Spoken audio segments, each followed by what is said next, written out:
मैं नीर भरी दुख की बदली में, नीर भरी दुख की बदली, इस स्पंदन में चीरने से स्पंद बसा, स्पंदन में चीरने से स्पंद बसा, क्रंदन में आहत विश्व हसा, क्रंदन में आहत विश्व हसा, नैनों में दीपक सी जलते, नैनों में दीपक सी जलते, पलकों में निर्झरणी मछली में, नीर भरी दुख की बदली में, नीर भरी दुख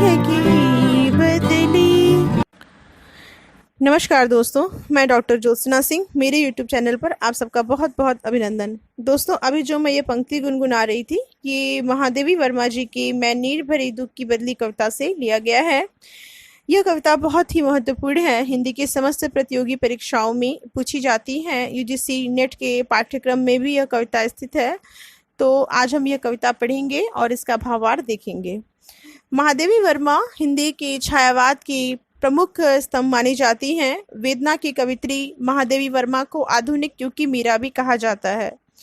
दुख और वेदना को इन्होंने अपने काव्य का आधार बनाया और उसी आधार पर इस कविता का निर्माण किया है। आइए वे दिखाती हूँ आपको ये कविता में महादेवी वर्मा ने किन किन बातों को कहा है और किन किन माध्यम से अपने कष्ट को, अपने दुख को, अपनी वेदना को हमारे समक्ष प्रत्यक्ष रूप में रखा है। आइए देखें। मैं नीर भरी दुख की बदली, स्पंदन में चेर निस्पंद बसा, क्रंदन में आहत विश्व हसा, नैनों में दीपक सी जलती, पलकों में निर्झरणी मछली।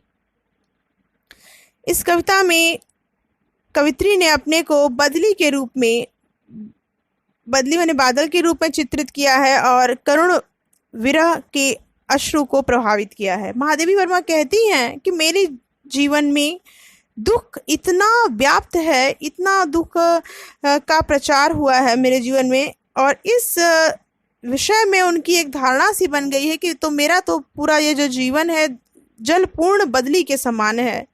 घट का स्वरूप स्पंदन से युक्त है, किंतु आकाश की स्थिति निस्पंद होती है। इसी प्रकार मेरी स्पंदनशील जीवन में संपूर्ण जड़ प्रकृति समाई हुई है।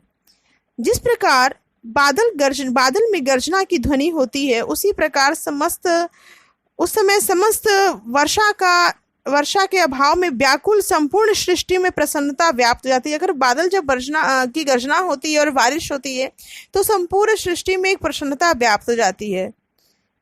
और मेरे इस संसार में जो वेदना की स्थिति है, उसके दुख में सहानुभूति का अनुभव कर मेरा हृदय और क्रंदन करने लगता है। था जब कोई मुझे मेरे दुख का कारण पूछता है तो वह दुखों से पूरित सृष्टि, मानो यह पूरी सृष्टि मुझे दुखों से पूरित लगती है। अर्थात जिस प्रकार वर्षा ऋतु में वायुमंडल में सर्वत्र जुगनू व्याप्त रहते हैं, उसी प्रकार मेरे नैनों में सदैव आशा का संदेश निहित है कि यह जो संसार है इसमें भी जीने की बहुत सारे माध्यम हैं, लेकिन फिर भी मेरा जो जीवन है यह दुख का बादल के समान, दुख की बदली के समान मुझे प्रतीत होता है। कवित्री कहती है कि नैनों में दीपक से जलते, नैनों में आशा का एक दीपक जलता है, पलकों में निर्झड़ी मछली, लेकिन पलकों में भी संवेदना का जो स्वरूप है वो पीड़ा के रूप में, अश्रु के रूप में बहाने को उद्यत है। अर्थात मुझे वह पूरा सुख मिल नहीं पाता, फिर मेरा जीवन वैसे ही प्यासा रह जाता है। अर्थात मेरे नेत्रों से वैसे ही जल निकलने लगते हैं। मैं नीर भरी, क्योंकि मैं तो जल से भरी हुई वह दुख की बदली हूँ। मेरा पग पग संगीत भरा, सांसों से स्वप्न पराग झरा, नव रंग दुकुल बुनते दुकुल, छाया में मलय बयार पली। कवित्री कहती हैं कि मेरे प्रत्येक चरण की गति में संगीत भरा हुआ है और मेरे स्वप्नों से प्रेरित श्वासों से मधुर पराग की सृष्टि हुई है। आकाश इंद्र से प्रेरित श्वासों से मानो मधुर पराग की वृष्टि कर रहा है। जिस प्रकार इंद्रधनुषी आभा मेरे हृदय को विशिष्ट रंग में वस्त्र बुन डालती है, अर्थात इंद्रधनुष मेरा पग पग, मेरा जो पग पग है वो संगीत से भरा है।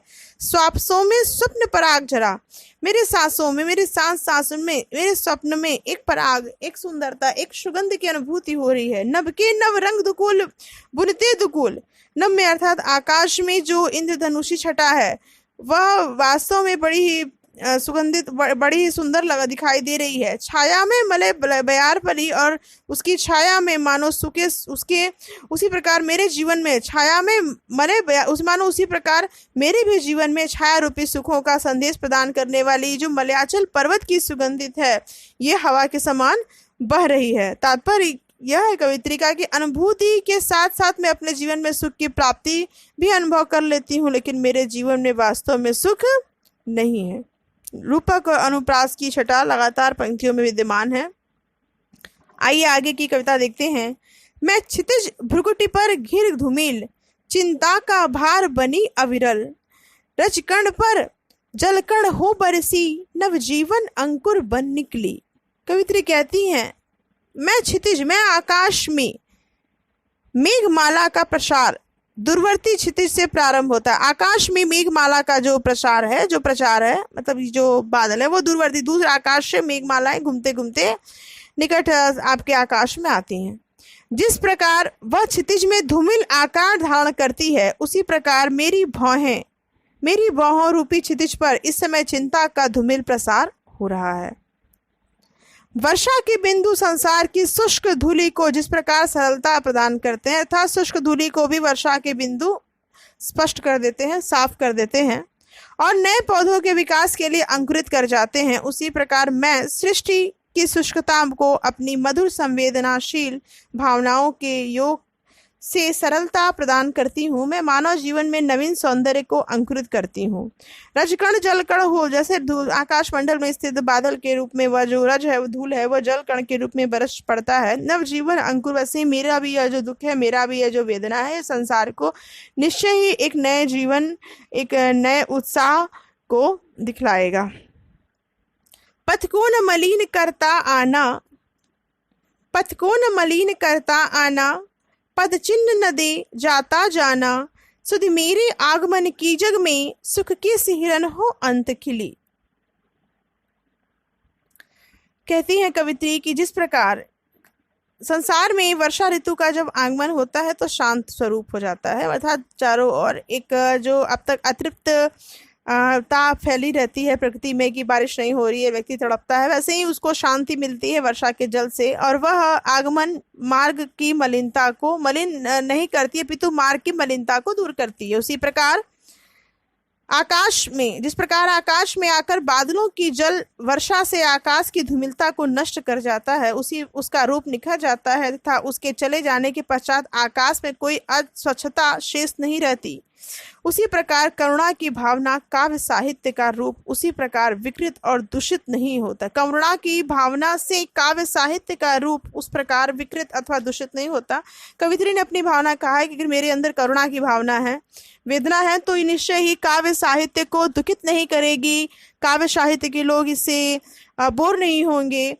और जिस प्रकार सुधि मेरे आगमन की जग में सुख की सिहरन हो अंत खिली, जिस प्रकार श्रृंगार रस की भावनाओं से काव्य साहित्य का रूप दूषित हो जाता है, वस्तुतः करुणा की भावना से काव्य साहित्य का रूप उज्जवल हो जाता है। करुणा की भावना से हृदय में उस प्रकार की वासना और कुसंस्कार नहीं रह पाता जिस प्रकार श्रृंगार रस से रहता है, क्योंकि श्रृंगार रस की अनुभूति अक्सर कुवासनाएं और वासना छोड़ जाती हैं। जिस प्रकार बदली के आकाश में आने की आशा से हृदय में एक हर्ष की तरंगे छा जाती हैं, उसी प्रकार करुणा की भावना से हृदय में जागृति और हृदय में एक सुख की लहर विकसित होती है। दोस्तों, यहाँ एक चीज मैं बताना चाहूंगी कि जब वाल्मीकि जी में भी इस करुणा की भावना आई तो उन्होंने रामायण जैसा महाकाव्य लिखा। वाल्मीकि जी का प्रथम छंद था मानषाद प्रतिष्ठा यत क्रौंच मिथुनादेकम वदी काम मोहितम। मानषाद प्रतिष्ठा तमगता शाश्वती समा यत क्रौंच मिथुनादेकम वदी काम मोहितम। उन्होंने दो क्रौंच पक्षियों के बीच में एक को मरते देखा तो उनका हृदय तड़प उठा और करुणा की भावना जाग गई। करुणा की इसी भावना ने भवभूति के उत्तर रामचरितम के माध्यम से उन्हें अमर कवि बना दिया। तो निश्चय ही महादेवी की यह जो भावना है उन्हें एक हिंदी साहित्य की अमर कवित्री के रूप में प्रतिष्ठित करता है। वे अंत में कहती हैं कि विस्तृत नभ का कोई कोना, विस्तृत नभ का कोई कोना, मेरा न कभी अपना होना, परिचय इतना इतिहास से ही उमड़ी कल था, मिट आर चली मैं नीर भरी दुख की बदली। कवित्री कहती है कि जिस प्रकार बदली आकाश में एक कोने में नहीं रहती, उसी वर्ण वह आकाश में सर्वत्र विचरण करती है, उसी प्रकार मेरे हृदय में करुणा की भावना किसी एक विशेष मानव वर्ग या राष्ट्र के प्रति नहीं है, अपितु यह समस्त प्राणियों का कल्याण करने के लिए है। करुणा की जो भावना है वह करुणा की भावना रूपी बदली कहती है कि मेरा इतना परिचय है और इतना ही इतिहास है कि कल मैं हृदय रूपी आकाश में उमड़ी थी और आज जन गण मन को हरा भरा करके मिट चली हूँ। अर्थात कल मेरा हृदय केवल दुखी था, करुणा से युक्त था व्यक्ति में, और आज यह करुणा का बीज में अगर समस्त जन में बो दूंगी तो जनगण मन सारा संसार ही इससे सुखी हो जाएगा। लोग एक दूसरे के कष्ट को अनुभव करेंगे और शायद कभी किसी को कोई तकलीफ नहीं देंगे। इस कविता में कवित्री ने अपने को पानी से भरी करुणा की बदली बताया है। उपमा अलंकार के सहारे उन्होंने अपनी करुणा का उद्देश्य पल्लवित किया है। उपनिषद का श्लोक माना जाता है, कुछ पंक्तियां हैं उपनिषद की। ओम सहनावतु सहनो भुनक्तु सह वीर्यं करवावहि तेजस्विनामधीतमस्तु मा विद्विषावहि ओम शांति शांति शांति। अर्थात जब व्यक्ति में करुणा आता है तो उसे एक दूसरे मानव के प्रति कष्ट की अनुभूति होती है, वह सबकी इच्छाओं की पूर्ति चाहता है, वो सारे संसार का कल्याण चाहता है। सर्वे भवन्तु सुखी न सर्वे संतु निरामया। इसी भावना पर आदृत महादेवी की यह कविता उम्मीद करूंगी आपको पसंद आई होगी। आप लाइक बटन दबा के इस कविता को जरूर शेयर कीजिएगा और कमेंट करके मुझे बताइएगा कि यह कविता आपको कैसी लगी। और मैं आगे पुनः फिर महादेवी की और कविताओं पर ऐसे